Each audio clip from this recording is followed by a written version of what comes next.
Green indicating a positive opening coming in for Indian equities. Asian equities to an extent have given up some of their gains for that matter, and Wall Street ended a topsy-turvy Thursday in a positive territory. Well, if you talk about the FIIs and the DIIs pictures, FII have been selling. They've sold in shares worth around 1,417 odd crore, and DIIs, they have bought in shares worth around 1,586 odd crore. But with this, let us get going and discuss some stocks and strategies today. Let's bring in our guest Kunal Rambhi, who is the fund manager at the Streets. Kunal, good morning. I'm going to start off by asking you about the Nifty extending its losing streak for the fifth consecutive session. Further away from that 18,000 mark, how are you reading into this level, and what is the immediate RSI for this one? Very good morning, Nikki, and good morning to all our viewers also. So yes, certainly we saw a decisive sell-off in just last 1 week itself. If you look at the levels on 16th of Feb, Nifty was somewhere hovering around 18,100 kind of levels, and from there we are down to almost 17,500. So yes, this correction was definitely brutal. But if you look at the overall formation of the last 6 to 7 months, you see the Nifty and the indices are more or less on the sideways itself. The mean reversion level seems to be around 17,700. So the extreme high, which is around 18,750, and the low being 17,000, I think this mean reversion level is just taken care of. If I look at the broader formation right from the lows of June and July till now, I think this has been positive with sideways consolidation in last 2 to 3 months. So not much to worry about. Extreme lows of 2020, if I look at those levels and make a clear directional trend line, I think the support is tested on the budget low, which is still taken care of. So trend is sideways to bullish momentum, and I think this correction can be taken as a buying opportunity from mid to long term perspective. Fair enough. Kunal, also, how is the trade setup looking to you? We've seen fifth consecutive session of losses coming in for the markets clearly. Bank Nifty in previous session yesterday reclaimed the 40,000 level. What do you think? Can we trade comfortably above that level right now, or will it face some resistance around that level? Perfect. So if I look at Bank Nifty, budget low was around 39,500 kind of levels on the spot. And yesterday also we made a low, which was near to 39,600. So this 39,500 zone is to be considered as a decisive support level. From here on, one can definitely think of buying. I think the resistance is straight away poised near to 41,300 kind of mark on the spot Bank Nifty. Between this range itself, I think we should be seeing couple of days momentum. If Bank Nifty decisively crosses 41,300 mark on the upside, then we can expect a decisive positive rally to emerge. Otherwise, the sideways momentum is likely to continue. All right.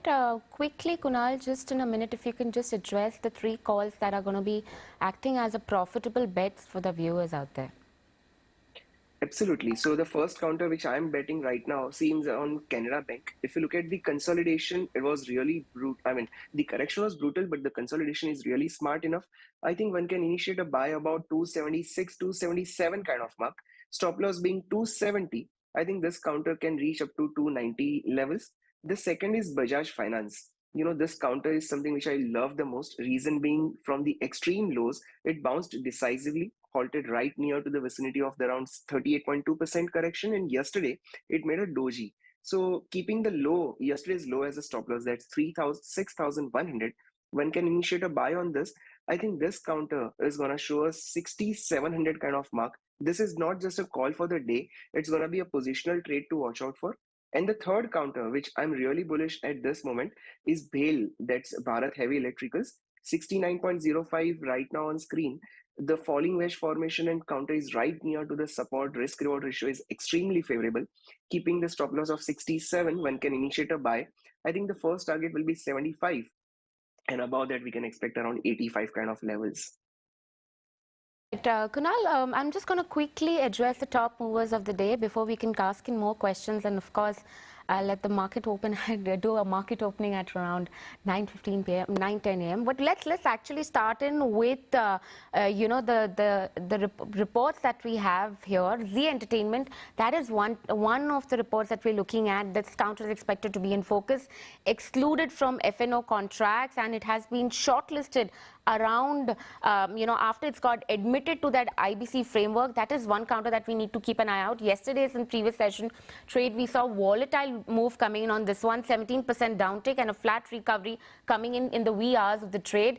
Enclad, that is going to be appearing. It's going to be hearing the appeal against the company for the insolvency today. So clearly that's going to be one of the counters again, which is going to be in focus, but not volatile moves expected per se on this one. SpiceJet, the company's board meeting would be held today. It's going to be holding in results. It's also going to be considering raising equity. So there's going to be a discussion around the fresh issue of equity issuance to the QIBs. That is the, the qualified institutional builder, that is going to be one counter that we'll be looking at. And of course, ET has reported in that Carline Aviation will be converting in lease rental dues to equities in SpiceJet. Of course, that's again one of the counters which we will keep an eye out, and also is expected to be as a top mover for the day. Zomato, on the other hand, where there is a couple of reports which has come in. There's a report which is coming from Morgan Stanley. There is a report which is coming from Citi. All of them at this point of time have an overweight rating to a buy rating on these counters. All the new age companies, for that matter, you talk about delivery, you talk about Zomato, all of them have been building on to some traction. But today's trade, we're just going to be addressing Zomato, where the Morgan Stanley report has suggested that the company has now announced a pilot of its home cooked meals at an affordable price in Gurgaon. That's going to be one counter. They see this as an experiment which can be closed if it doesn't work, but see this initiative overall contributing to the pool of the profits. So overall, they see the development coming in as fairly positive.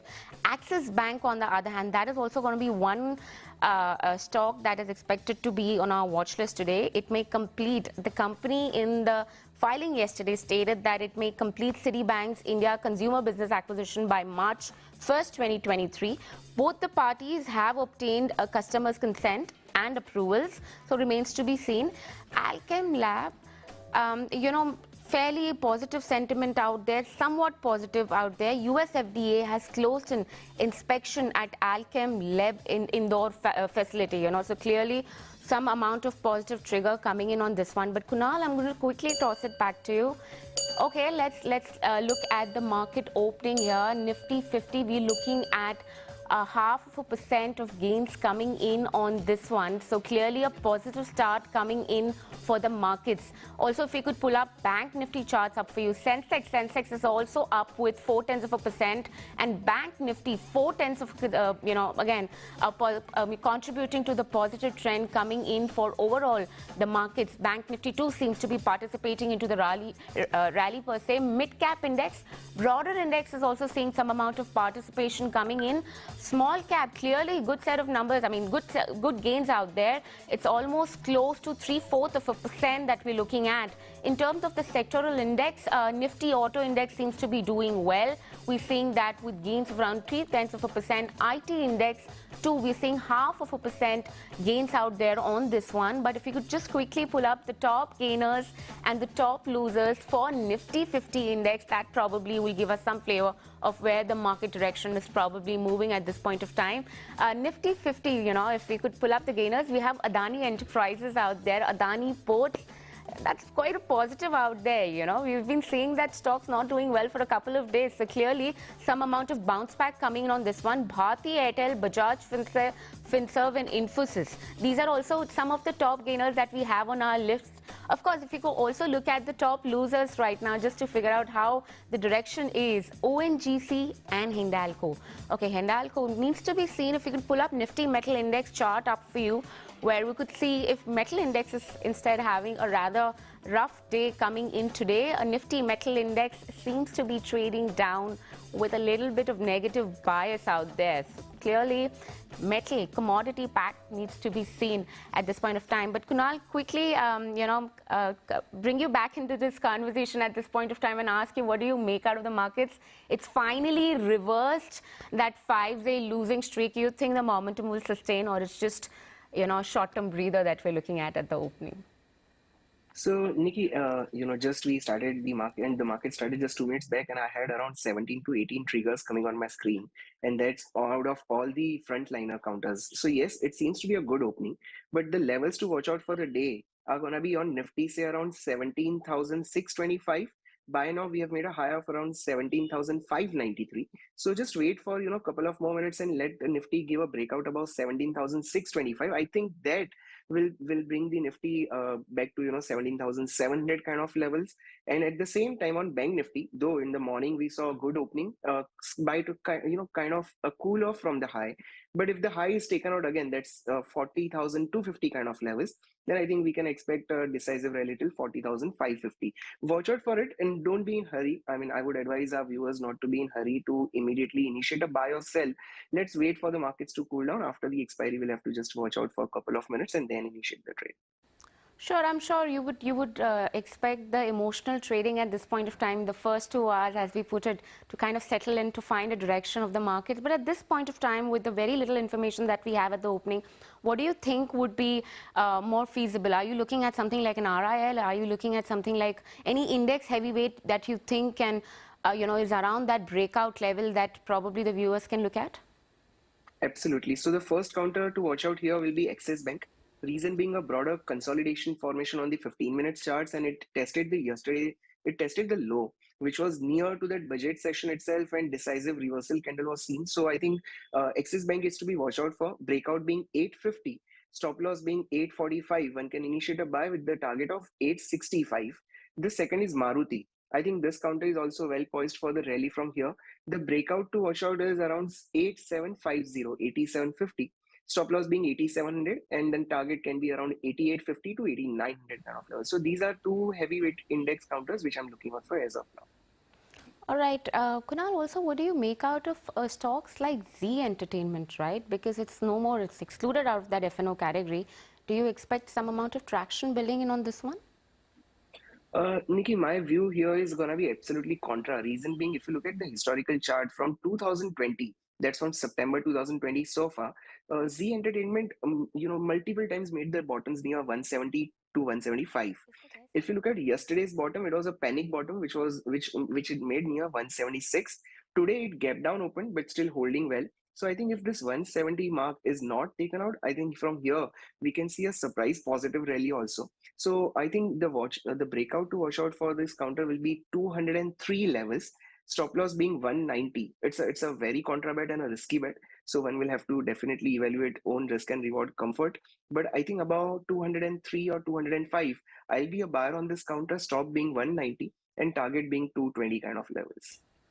All right, Kunal, any new age stocks that you think look attractive to you? We spoke about Zomato today. Delivery has been doing well.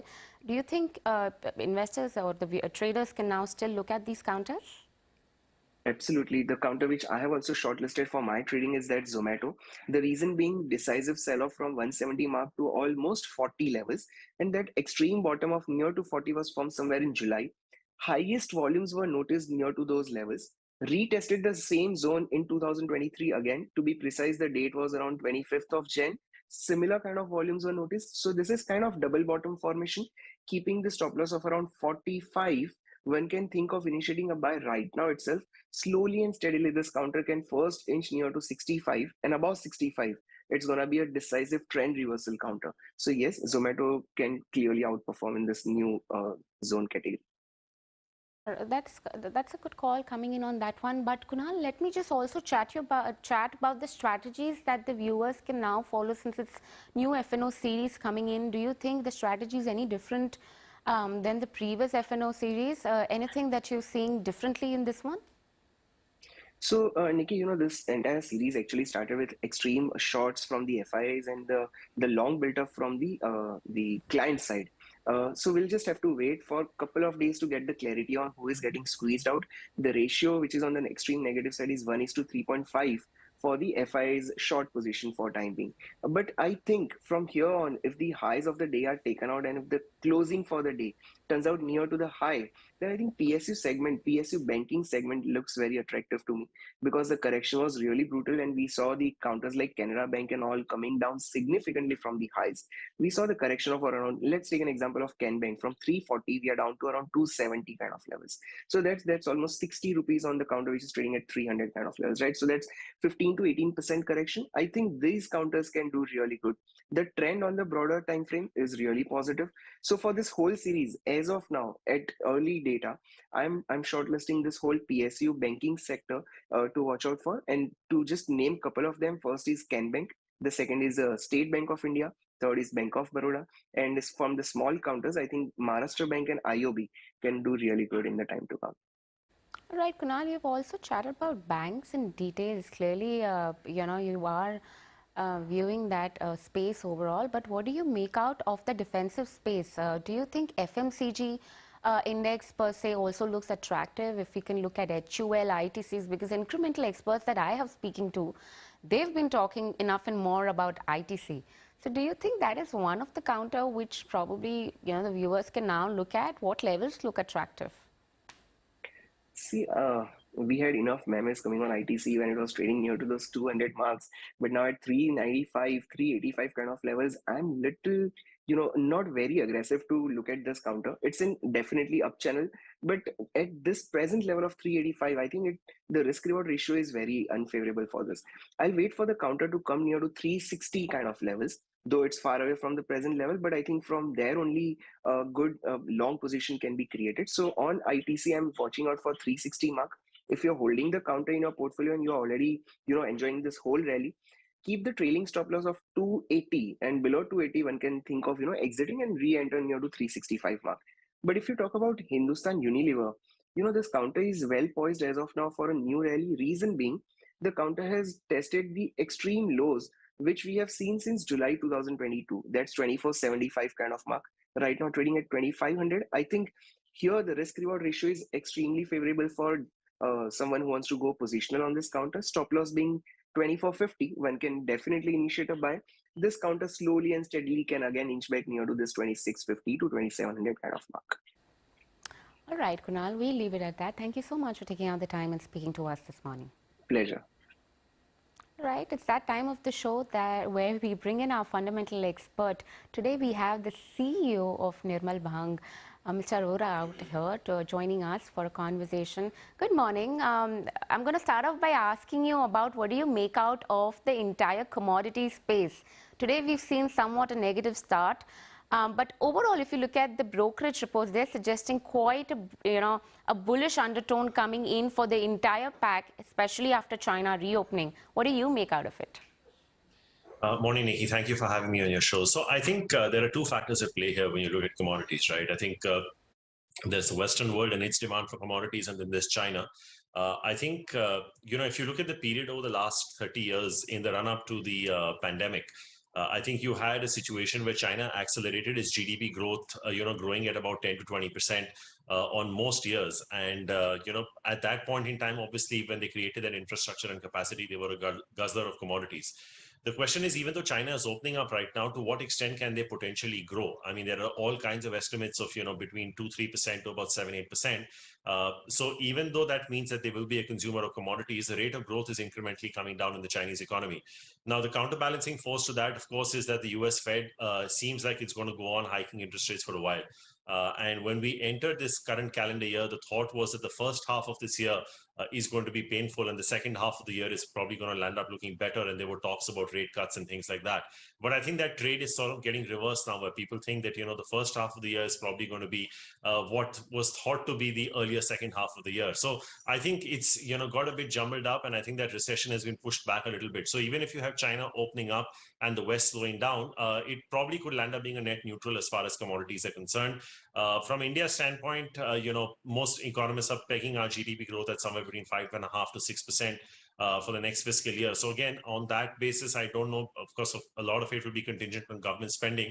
But I think I'm not sure whether it'll end up being an investment, portfolio kind of positioning for me. I think I'll be probably nimble-footed and look at it more from a trading perspective in certain leaders like Tata Steel, Hindalco, etc. I think you'd have to be very nimble-footed when you play this sector, as opposed to looking at it from a long-term investment call. I think that trade, to a large extent, to me, has played out. All right, talking about the rate sensitives with the Fed rate high coming in, you probably staying in, being more aggressive than what the anticipations were. With that in background, do you think banks will still continue to be in the limelight or still continue to be the sector of the year, just the way we saw it in the previous year? And also, what do you make out of IT space? Because IT space was anticipating that we were expecting some amount of recovery coming in, but do you think that will probably take a backseat now? So two things, Nickey. I think if you look at the banking sector in India, I think the challenge today, and has been for some time for most banks in India, has been deposit growth. And I think you've seen deposit rates in the system rising. That's obviously had a little bit of a bearing, on the way people are perceiving equity markets and the kind of returns that equities will have to give vis-a-vis beating the fixed deposit rates right now. But I think if the challenge remains in terms of garnering incremental deposits from here, it'll have to be seen whether the banks have enough levers to counter that rising cost of deposit by other means, so that their net interest margins don't contract in a very substantial way. So that is one aspect on banking. The other, of course, is that the credit growth in the system for the last 15 to 18 months has been in that range of 15 to 18%. And if India's nominal GDP growth slows down to somewhere between 10 and 11%, if that credit growth number comes down to say 11, 12, 13%, you're talking about at least a 400 or 500 basis points slowdown in credit growth. So I think there are two challenges in the banking sector right now, both of which could be overridden very easily. I think if the banks are able to show levers to counteract the compression in net interest margins, and the economy doesn't slow as much as we're anticipating. So, but these are the two genuine concerns that I think the banking sector is probably dealing with. And in that backdrop, what kind of valuations do you want to ascribe to the banking sector in India? On IT, Nickey, if you remember when the pandemic hit us, just a case in point, right? Persistent Systems, which was a stock that was about 480 rupees when the pandemic started, went up to 4,800 rupees. It was at 10x in a matter of 15 to 18 months. So the point is, even if some of these stocks correct 50% from the top, you are still at least 3 or 4x in the money if you caught either the bottom or somewhere close to the bottom. The only problem with IT, of course, like I see, is it's so linked to the Western economy and the banking sector in many cases, that if you do have a slowdown over there, then it's very possible that the total contract value or the order book intake of the IT companies need not necessarily translate into the actual revenue growth. We'll also have to see how the rupee plays out and what kind of tailwinds, if any, it provides to the sector, and the cost structure. Because if you have a situation where the top line goes down and your costs go up, your margin gets squeezed that much more. So I think IT should be okay for the next 3-4 months. But I think as you start seeing the economic impact of the rising interest rates in the western part of the world, I think there will be a second order impact on the IT companies. But for now, I'll probably say that they may be able to tide over for the next 3 or 4 months, at least till the next earnings season comes out and the commentary that is told to us from the IT companies. So I think banks have to be slightly neutral to overweight even now. IT more neutralish. I think you can look at stocks on a case-to-case basis, but to make a thumping buy on both the sectors right now, I'd probably choose banks over IT. Banks over IT, clearly rate sensitives over defensive right now, given that you already see that the recession seems to be hitting in the second half of this year. But I'm also going to chat about the cement space right now. Because we've seen a traction building in, a couple of positive indicators out there. We've seen the GST rate cut, the news out there, probably the rate hikes coming in, Adani probably slowing down on the expansions. So overall, the indicators suggest to have a very positive kind of undertone for the sector. But how do you look at the sector, and which are your top picks within the sector? So that's an interesting one, Nickey. I think that could probably land up being the sector of the year if commodity cost inflation does not come back and hit in a material way. And the clues for this sector pretty much lay in the union budget presented by the finance minister earlier this month, where I think we've all seen the kind of capital expenditure numbers that have been put out by the government of India. Now, see, the thing is, a part of this could also be because there is an uncertain global environment. So we don't know how much we can export. And if global companies are not going to produce as much, it may also have a bearing on how much we can import. So when you look at the formula of GDP, which is basically consumption plus investment plus government spending plus exports minus imports, I think the last two variables are very contingent on the global economy. In India, I think if you see post-Diwali, you've actually seen a bit of slowdown in consumption when we talk to a lot of companies under our coverage universe. Over the last 3-4 months, there's been a little bit of pullback on the growth rates. I'm not at any point hinting that the growth rates are decelerating. I'm saying the rate of incremental growth is probably coming off over the last 3-4 months. So you're basically left with investments and government spending. And typically at a time like this, government spending leads private sector investment. And that's where I think the government's thought process came in from in the union budget when they announced that huge expenditure in capital spending. The point here being that if you break it down further, it's talking a lot about railways and roads. And for that, one of the biggest raw materials that you need is cement. So our own assumption is, and coupled with the fact that this is a pre-election year, you could land up seeing cement growth somewhere in that range of about 7 to 9, 10%. On top of that, if you have a little bit of premiumization for some of these players and costs under control, you could see a fairly significant uptick on the EBITDA per metric ton that cement companies in India are going to be showing vis-a-vis say what they've shown in the last couple of years. I think the cash flow balances are good on most of the cement companies. They're cash-rich companies. Capacity expansion for a lot of these people is on track. In fact, some capacities are even coming on in this calendar year, and the volume growth impact of which will be felt in the next 1 or 2 years, which gets factored into the estimates of cement companies. Now, in terms of how to position yourself, obviously ACC Ambuja is being governed by some other factors beyond fundamentals as well right now, though we do think that there is a relative value in both of these stocks. But I think for a retail investor today, if he or she is coming in with absolute comfort, we'd probably look at playing it through Ultratech in the large cap names. And then you could probably look at the JK twins, which is JK Lakshmi and JK Cement in the mid and small caps, in the mid cap space. And if you want to really go down the market cap chain, I think you could look at names like Birla Corp and Sagar Cements, which are small cap names. So I think the largest, obviously, cement player I've given you, 2 in the mid cap space and 2 in the small cap space. But this, from our house perspective, could land up being one of the biggest overweight sector calls for the current calendar year. Well, that's quite a bullish call coming in on that cement space, but I'm just going to quickly take a nugget of the conversation that we were just having right now when you spoke about the consumer discretionary, right? Where you said that the incremental growth seems to be slowing down. And with that in perspective, do you still feel there are names within the space that look attractive given their earning potential, or for that matter, even their valuations? Or you think the sector needs to be avoided altogether? So, Nickey, you can actually break it down into cyclical and structural, right? So I think let's just take hotels as a case in point, which is a cyclical industry and definitely a consumer discretionary industry, right?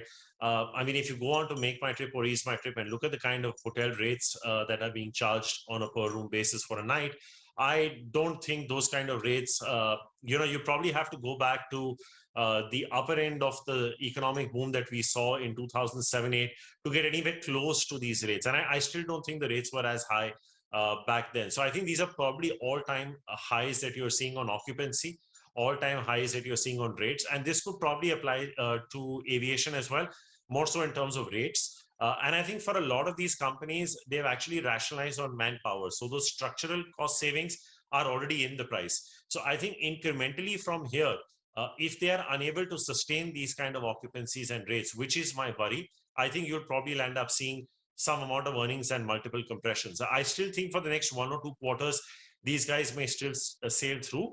But I think incrementally, a lot of what an entire cycle can capture has probably got captured too soon.